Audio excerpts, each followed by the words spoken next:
وفي تغطيه من احمد علي. مبدئيا لغايه الكابتن جمال خبيرنا ما يقول لنا دي ده جول ملغي.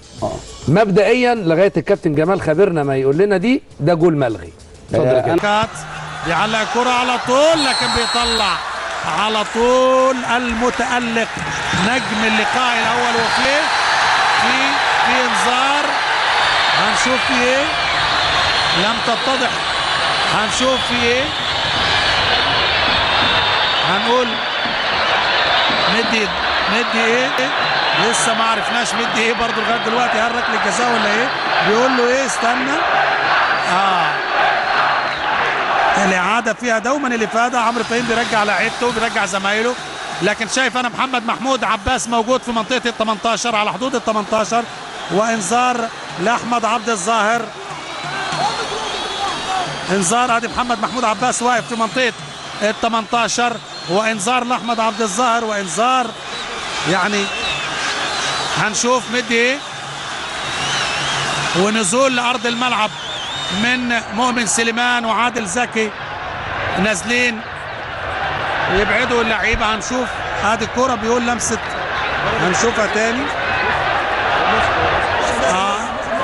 على مسكه متى. هنشوف حاسب ايه، اهو الخنقه. يعني سامح عبد الفضيل نازل مع عماد متعب على ارض الملعب. وادي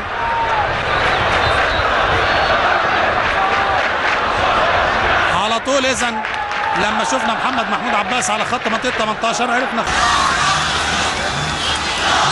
سامح عبد الفضيل كان نازل مع عماد متعب. احمد علي كان معاه برضو عبد العزيز توفيق تقريبا، انما اللقطه كانت سريعه على بعضها. قرار الحكم حتى مفيش حد في المدرجات كان متوقع عارف القرار ايه.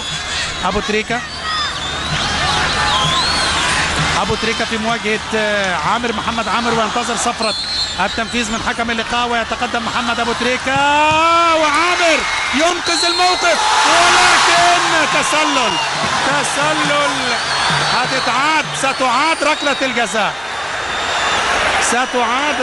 الجزاء. محمد محمود عباس يشير بإعادة الركلة. سنرى ونتابع. يعني نص الملعب مستنيها فضل يلمس ويعلي فضل، ولسه ياخدها مرة تانية وداخل معاها أبو تريكة. لسه الحساسية بتاعت المباراة يا جماعة، لكن على طول خطيرة وتسلل راية وصافرة. لكن المباراة بقول لحضراتكم مفتوحة والباب على مصراعيه، والمحاولة يعني حسام البدري بيشوف، المراقب والحكم الرابع بيتفرج. مصر عمرو فهيم يا جماعة، هيطلع عماد متعب. تسلل اوفسايد، ضربة حرة غير مباشرة. مش عاجبني الشكل ما بين عمرو فهيم ومحمد فضل.